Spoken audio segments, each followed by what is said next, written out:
Hello दोस्तों। जैसा कि आप सभी लोग जानते हैं, हम सीटेट के बारे में पढ़ाते हैं। मेरा सीटेट का क्वेश्चन सीरीज दोस्तों चल रहा है। आज जो हम दोस्तों पढ़ाएंगे आप लोगों को 121 नंबर का दोस्तों आज का प्रश्न होगा। निम्नलिखित में से किसके द्वारा अधिगम में बाधा उत्पन्न होती है। दोस्तों बच्चे को पढ़ाने में कब दोस्तों बाधा उत्पन्न होंगे, ऐसा क्या कर देंगे ताकि बच्चा को हम जो पढ़ाएंगे उसको दोस्तों बाधा उत्पन्न होंगे। तो दोस्तों पढ़ते हैं चारों ऑप्शन को, और चारों ऑप्शन पहले पढ़ेंगे, उसके बाद प्रश्नों का उत्तर देंगे। ये दोस्तों गलत हो जाएगा क्योंकि ये सीटेट है दोस्तों। इस चारों में जो बेस्ट होगा वही आंसर दोस्तों सही हो जाएगा। पढ़ते हैं। पहले पढ़ाए गए विषय से ज्ञान को संबंध करना।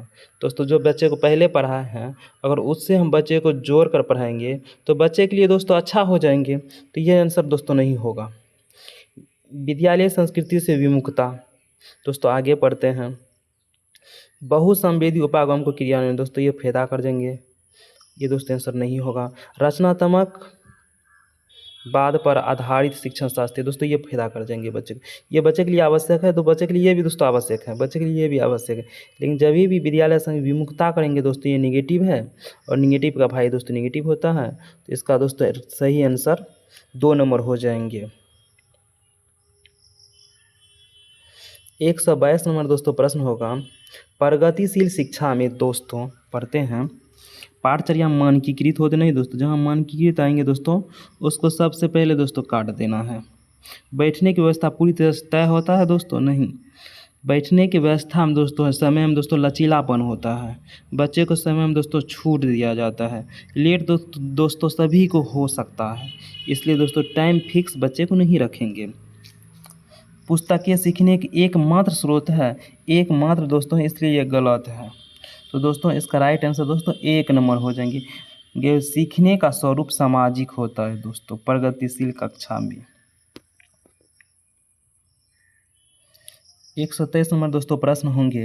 निम्नलिखित में से प्रतिभावान विद्यार्थी की विशेषता को बारे में दोस्तों हम बताएंगे।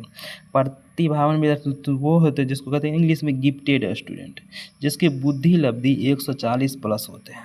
ऐसे बच्चे बहुत जिज्ञासु होते हैं, काम को रिस्क लेते हैं, और ये बच्चे जिस काम को बच्चे ये सोचते हैं करेंगे उस काम को करके ही काम को छोड़ते हैं।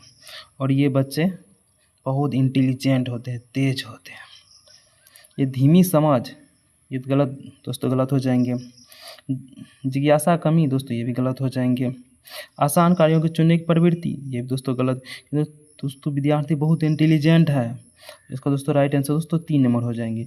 सोच में सटीकता की आवश्यकता है। ये बच्चा जो कह देगा दोस्तों वो हो जाएगा, क्योंकि दोस्तों प्रतिभावान विद्यार्थी है दोस्तों, गिफ्टेड स्टूडेंट है।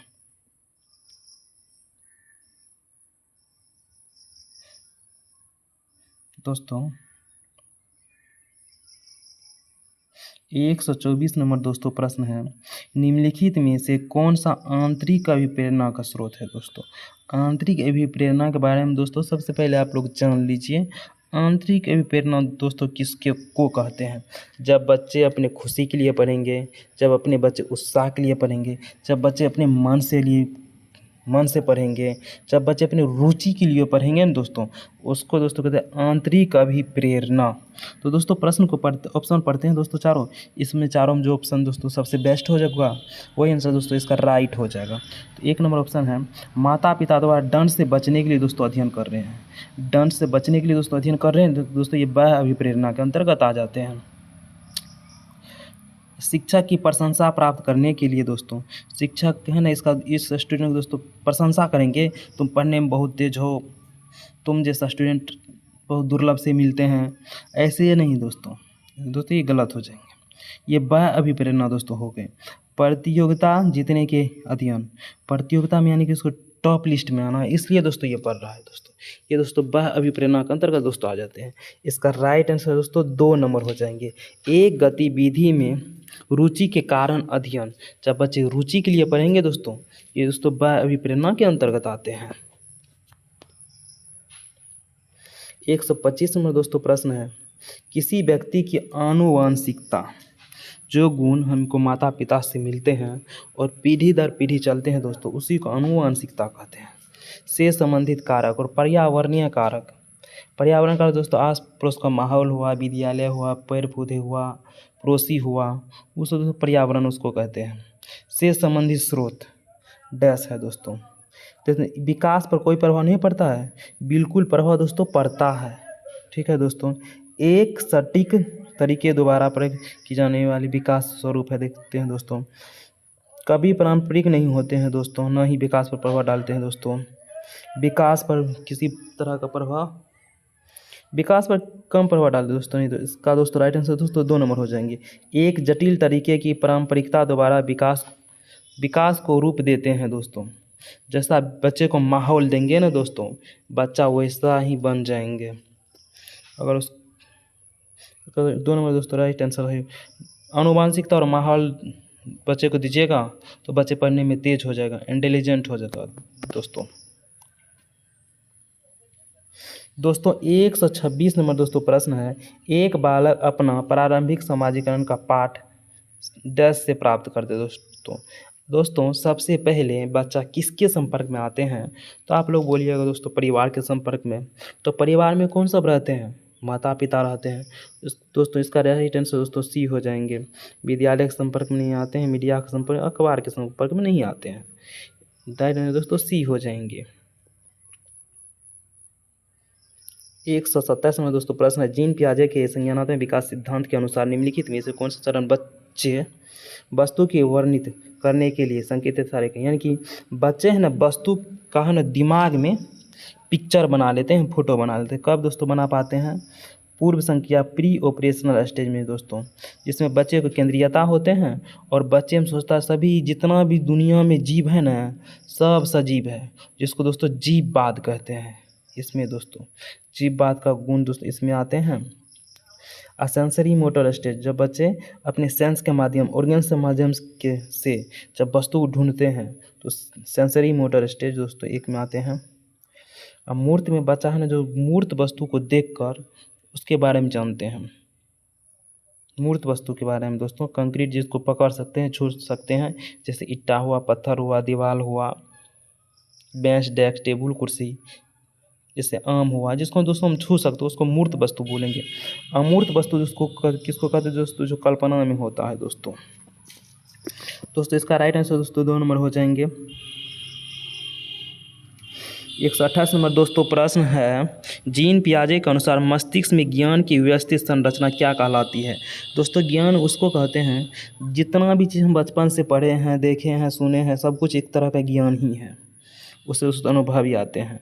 जैसे हम लोग पहले बचपन में पेड़ पौधे पे चढ़ते थे, उस पे दोस्तों चढ़ने के लिए सीखे ना, पेड़ पौधे पे हम लोग साइकिल चलाने के लिए सीखे, साइकिल पे कितने बार गिरे, सब कुछ दोस्तों हम सबको याद है। और किस में याद रहता है दोस्तों? स्कीमा में, उसको दोस्तों स्कीमा कहते हैं हम लोग। ये सब दोस्तों नहीं होंगे, उसको दोस्तों स्कीमा ही कहती है दोस्तों। डायरेक्ट है ना परिभाषा ही पूछ लिए हैं ये दोस्तों। 119 नंबर प्रश्न है दोस्तों। 129, बुद्धि लब्धि परीक्षणों की आलोचना करने का आधार दोस्तों क्या है? देखिए ये बच्चे के सामाजिकरण को शामिल नहीं करता है दोस्तों। बच्चे के सामाजिक परिप्रेक्ष्य को शामिल करना नहीं करते हैं दोस्तों। सामाजिक संवेदनशील को सांस्कृतिक संवेदनशील ध्यान में दो नहीं रखते हैं। ये दोस्तों पक्षपाती मापदंड है दोस्तों, इस सब को दोस्तों शामिल नहीं करता है ना। तो इसमें बुद्धि लब्धि में दोस्तों वातावरण का कोई महत्व नहीं दिया जाता है, इस सब दोस्तों नहीं होगा। गुणात्मक नहीं दोस्तों, इसका राइट आंसर दोस्तों ए हो जाएंगे। इस क्वेश्चन में दोस्तों मुझे कुछ कन्फ्यूजन लगता है।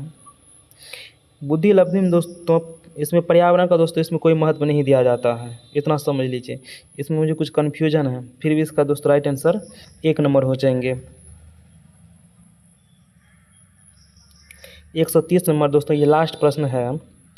लेव वाइगोत्स्की के अनुसार भाषा, लेव वाइगोत्स्की ने ही बोले थे सबसे पहले बच्चा है ना भाषा सीखते हैं, उसके बाद बच्चा चिंतन करना सीखते हैं, विचार करना सीखते हैं।